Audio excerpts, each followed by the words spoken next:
राधे राधे दोस्तों, मेरा चरित्र का क्रमशः आगे का भाग। चंपा ने सकुचाते समझाते हुए मीरा को श्री श्याम सुंदर का संदेश दिया। अब मीरा को वृंदावन से द्वारिका प्रस्थान करना होगा, क्योंकि उसकी भाव उपासना की रीति से पत्नी को पति के घर ही रहना चाहिए। एक बार तो मीरा स्तब्ध और भावुक हो गई, पर ठाकुर के प्रत्येक आदेश में ही अपना मंगल एवं हित जान उसने उनकी आज्ञा को शिरोधार्य किया।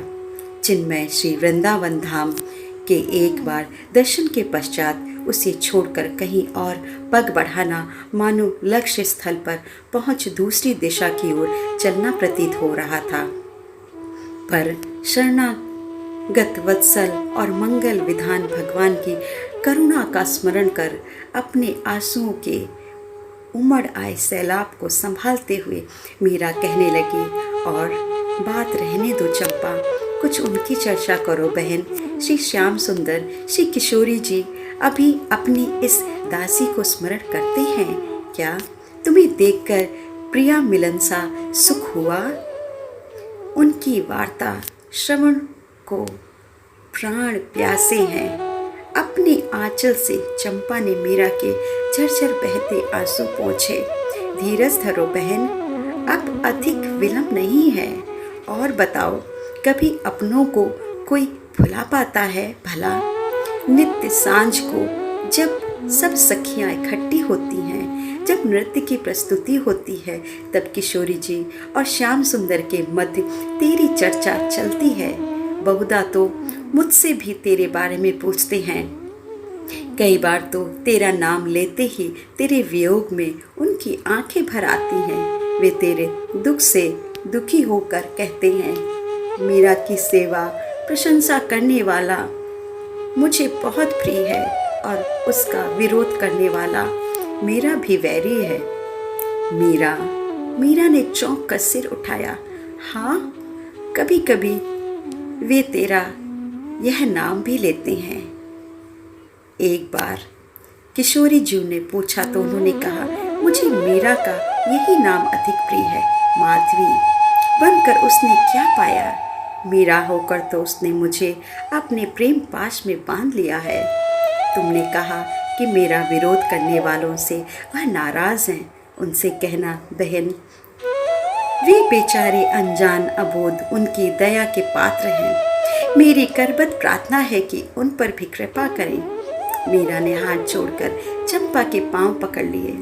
चंपा हंसती हुई बोली, यह तो उनका स्वभाव है बहन। भक्त के सामने अपनी समदर्शिता भूल जाते हैं वे। किंतु मेरी प्रार्थना भूल न जाना चंपा, जीव ही अपना अभाग्य न्योता लाता है।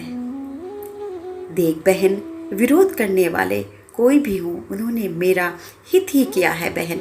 विरोध से तो दृढ़ता आती है। यदि दुख देने वाले ना हो तो जीव के पाप कर्म कैसे कटे? नहीं चंपा, उन जैसा तो हित करने वाला तो कोई नहीं। भला कहो तो सही, सर्वेश की नाराजगी लेकर भी किसी के पाप काट देना क्या सहज है? बस चंपा, मैं तो यही चाहती हूँ कि उन सबका भी भला हो। चंपा और मीरा श्री राधा कुंड तट के पीछे किसी वृक्ष की ओट में बैठी बात कर रही हैं। श्री श्याम सुंदर की आज्ञा अनुसार अब मीरा को वृंदावन धाम से श्री द्वारिका प्रस्थान करना होगा। मीरा ने यूं तो सहज ठाकुर के आदेश का स्वीकार किया, पर कहीं भीतर से श्री वृंदावन छोड़ने की उदासी काट रही है। बाईसा हुकुम, ठाकुर जी को भोग लग गया, आप भी प्रसाद ले लेती। चमेली ने आकर जैसे ही कहा तो उसकी दृष्टि चंपा पर पड़ी। चंपा का अलौकिक रूप और वस्त्र आभूषण देखकर वह एकाएक हतप्रत सी हो ठिठक रही, और फिर अपनी स्वामिनी के बराबर आसन पर उसे किसी सखी के समान बैठे देख चमेली को थोड़ा बुरा भी लगा। अरे चंपा, कहाँ चली गई थी बिना बताए? तुझे ढूंढ ढूंढ कर तो उनके पांव ही थक गए। किसी बड़े राजा के यहाँ चाकरी करने लगी है क्या? बाईसा हुकुम जैसी स्वामिनी तू 7 जन्म में भी नहीं पा सकेगी, समझी?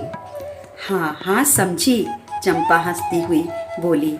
आज तेरे हाथ का बना प्रसाद पाने की मन में आई, इसलिए आ गई। कहते हुए उठकर उसने चमेली को हृदय से लगा लिया। चंपा का स्पर्श होते ही चमेली को उसके अलौकिक स्वरूप का ज्ञान हुआ।